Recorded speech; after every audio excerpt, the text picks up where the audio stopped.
ce geste de toi viendra mon secours.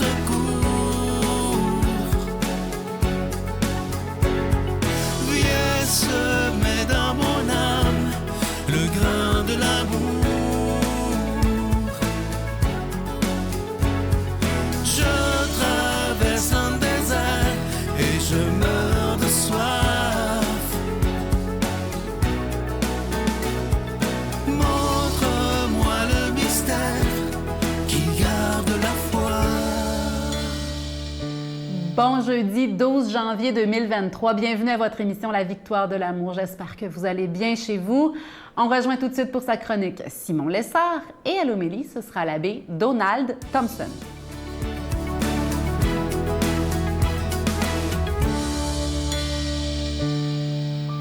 Bonjour tout le monde. Alors aujourd'hui, dans notre série de chroniques sur les vertus, c'est 7 super pouvoirs pour réussir sa vie. J'en suis rendu à la 3e vertu cardinale humaine, la vertu de courage, aussi appelée parfois la vertu de force. Alors il ne s'agit évidemment pas principalement ici de la force des muscles, hein? Il s'agit d'une force du cœur, une force de la volonté, une force qu'on a besoin quand il y a des obstacles dans notre vie, hein, des ennemis, des problèmes hein, sur notre chemin de bonheur. Une force, un courage qui nous aide à résister à la tentation de découragement, la tentation d'aller vers des voies faciles et d'arrêter tout simplement de persévérer dans le bien. Souvent, quand on pense au courage, on pense à le courage à la guerre, le courage contre la peur de la mort que nous pouvons tous avoir et c'est tout à fait normal. Et on peut penser à des hommes et des femmes très courageux, courageuses dans l'histoire, que ce soit par exemple Socrate en Grèce, Gandhi en Inde ou Martin Luther King aux États-Unis qui n'ont pas eu peur de la mort pour continuer à prêcher la vérité, à défendre le bien autour d'eux. On peut penser aussi à Saint Edith Stein ou Saint Maximilien Kolbe, hein, des grands saints qui n'ont pas eu peur de la mort dans les camps de la mort nazis, les camps d'extermination, pour continuer à garder, à prêcher la foi au Christ Jésus. Enfin, on peut penser aussi à Saint Pierre, Saint Paul et leur maître, Jésus lui-même, hein, qui n'ont pas eu peur des persécutions et de la torture. Mais savez-vous quel est le sommet du courage? Ça va peut-être vous étonner, mais saint Thomas d'Aquin, un des plus grands théologiens de l'histoire de l'Église, nous dit que le sommet du courage, c'est la patience. Pourquoi? Parce que dans la patience, il faut simplement recevoir, prendre sur soi le mal, sans résister, sans répliquer, hein? Tendre la joue, comme dit Jésus, ça, c'est vraiment très difficile. Jésus n'est jamais allé à la guerre, hein? Mais Jésus a été très patient et surtout hein, sur la croix dans sa passion. D'ailleurs, le mot passion a la même origine que le mot patience. Ça vient du grec, hein, pathos, qui veut dire subir tout simplement. Donc la patience, c'est vraiment le sommet du courage. Et on voit par là que tout le monde est appelé à la patience, que ce soit les parents, maman et papa avec leurs enfants. Il y a à chaque jour des actes de courage à faire là, que ce soit dans les files d'attente un peu partout, à l'urgence, à l'épicerie, à l'aéroport, des fois ces temps-ci. Hein, on a des occasions de grandir dans cette vertu de patience et donc de courage.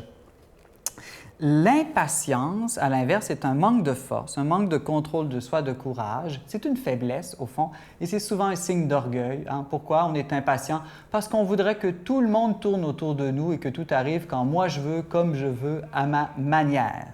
Donc, il nous faut grandir dans le courage et nous avons le sommet de tous les modèles de courage, évidemment, dans la Vierge Marie. Hein? Une femme est celle qui est la plus forte et la plus courageuse, c'est la Vierge Marie, elle qui était la plus patiente de toutes. Pourquoi?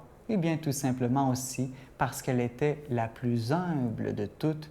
L'humilité, la patience et le courage sont toujours liés. Notre Père qui es aux cieux, que ton nom soit sanctifié, que ton règne vienne, que ta volonté soit faite sur la terre comme au ciel. Donne-nous aujourd'hui notre pain de ce jour. Pardonne-nous nos offenses, comme nous pardonnons aussi à ceux qui nous ont offensés. Et ne nous laisse pas entrer en tentation, mais délivre-nous du mal, car c'est à toi qu'appartiennent le règne, la puissance et la gloire pour les siècles des siècles. Amen. Je continuerai à croire, même si tout le monde perd espoir. Je continuerai à aimer, même si les autres parlent de haine. Je continuerai à construire, même si les autres détruisent. Je continuerai à parler de paix, même au milieu d'une guerre. Je dessinerai des sourires sur des visages en larmes et je tendrai les bras à ceux qui se sentent épuisés. Oui, je continuerai à croire. Je suis tellement content de vous parler de ce magnifique cadeau du mois de janvier, une belle façon de commencer l'année 2023, une belle exclusivité de la Victoire de l'amour. Il s'agit d'un chapelet en bois d'olivier, mais là, écoutez-moi bien, c'est pas un chapelet comme on est habitué de voir, c'est le chapelet du chemin de croix de la vie de Jésus. Donc, c'est tout à fait original. On ne le prie pas de la même façon. Vous allez recevoir la façon de prier le chapelet de la vie de Jésus, du chemin de croix. Et je vous rappelle qu'il est en bois d'olivier. Il est fait à la main par des religieuses à Mexico qui sont tellement heureuses de faire ça pour nous parce que, évidemment, qu'on les paye pour le faire, mais eux, ça leur permet d'aider des plus pauvres à Mexico. Alors, c'est fait dans la prière. Ce chapelet, il est déjà béni et vous le recevrez avec un don de 25 $, excusez-en vous les deux, avec un don de 40 $. Je vous donne l'adresse. La Victoire de l'amour, case postale 120, succursale Boucherville à Boucherville, le J4B 5E6, je vous la redonne. La Victoire de l'amour, case postale 120, succursale Boucherville à Boucherville, le J4B 5E6. Également par téléphone, par carte de crédit du lundi au vendredi de 8h30 à 16h30 dans le 514-523-4433, 523-4433 ou sans frais le 1-888-811-9291. 1-888-811-9291 et aussi sur notre site Internet, le www.lavictoiredelamour.org. Et je vous rappelle que lorsque vous faites votre don par Internet, ne soyez pas inquiets. Notre site, il est sécurisé, donc c'est sécuritaire, rapide et efficace. Je vous rappelle le cadeau du mois, le chapelet tout à fait spécial en bois d'olivier. Et c'est le chapelet du chemin de croix de la vie de Jésus et il est fait à la main. Merci de tout mon cœur.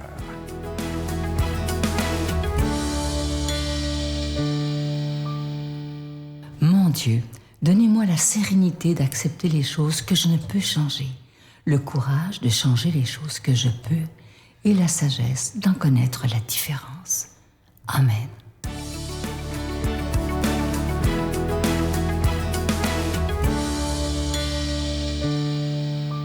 Bon matin, début de l'an 2023. Aujourd'hui, le 12 janvier, c'est la fête d'une sainte qui a fait quelque chose ici au Québec. Donc, quand ce sont des Canadiens et Canadiennes, ça vaut la peine de parler d'eux. Mais écoutez l'Évangile du jour qui a été choisi en fonction de cette mémoire. En ce temps-là, Jésus disait à ses disciples, « Comme le Père m'a aimé, moi aussi je vous ai aimé. Demeurez dans mon amour. Si vous gardez mes commandements, vous demeurerez dans mon amour. Et comme moi, j'ai gardé les commandements de mon Père, je demeure dans son amour. Je vous ai dit cela pour que ma joie soit en vous, votre joie soit parfaite. Mon commandement, le voici. Aimez-vous les uns les autres comme je vous ai aimé. Il n'y a pas de plus grand amour que de donner sa vie pour ceux qu'on aime. Vous êtes mes amis si vous faites ce que je vous commande.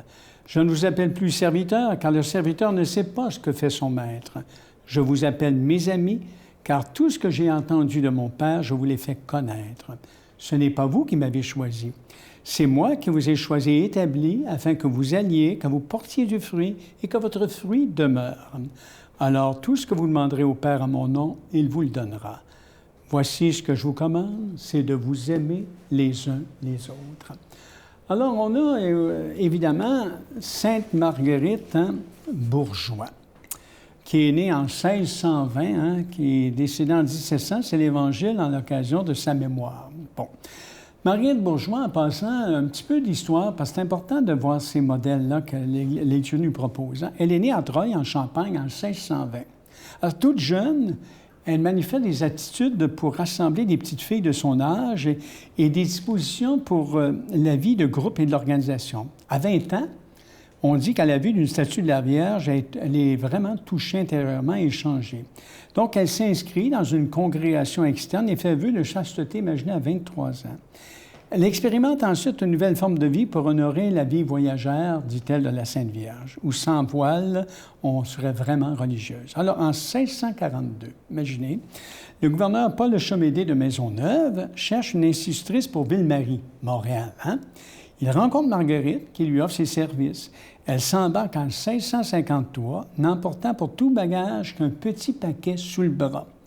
Elle a 33 ans et durant la traversée, elle n'hésite pas à soigner les malades de la peste. Et pendant 4 ans, elle seconde le gouverneur, prête main forte à Jeanne Mance, à l'Hôtel-Dieu, donne son matelas et ses couvertures à plus pauvres qu'elle et acquiert un très grand ascendant sur les colons dont elle devient la conseillère. En 1657, elle met en chantier une chapelle pour en faire un lieu de pèlerinage. Vous connaissez cette chapelle, Notre-Dame du Bon Secours, dans le Vieux-Montréal, hein? Qui lui avait donné le baron de Fancan en 1672. Et en 1658, donc, Maisonneuve donne à Marguerite l'étable de la commune où elle commence son œuvre d'éducatrice. Elle y rouvre des classes, puis un pensionnat pour les enfants des colons, adopte de jeunes Iroquoises et fonde une congrégation pour des jeunes filles. Elle retourne en France en 1659 et en 1671, elle recrute de nouvelles compagnes et obtient des lettres patentes de Louis XIV.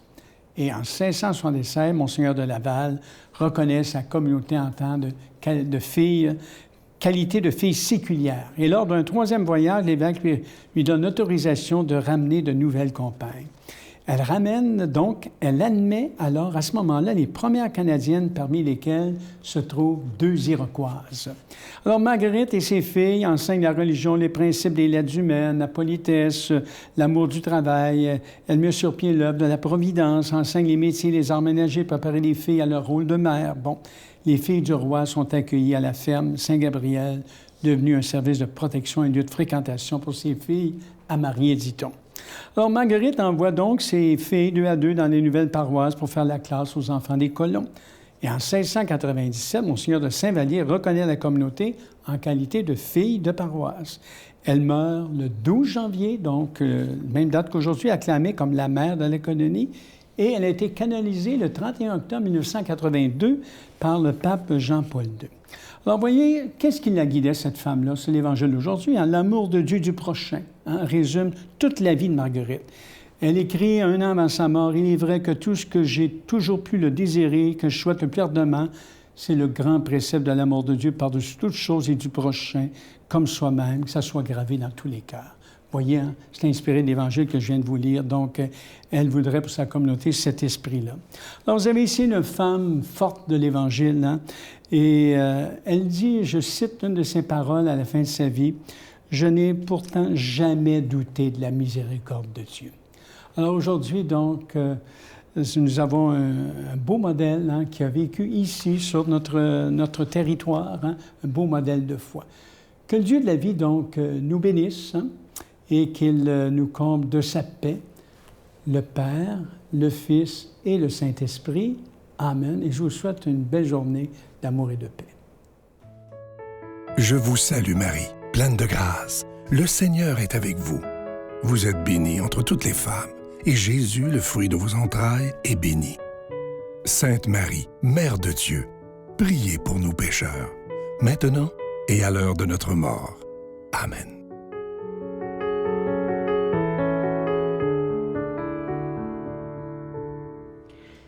J'aime me le rappeler le plus souvent possible. C'est pourquoi je vous le rappelle aussi, l'importance du moment présent.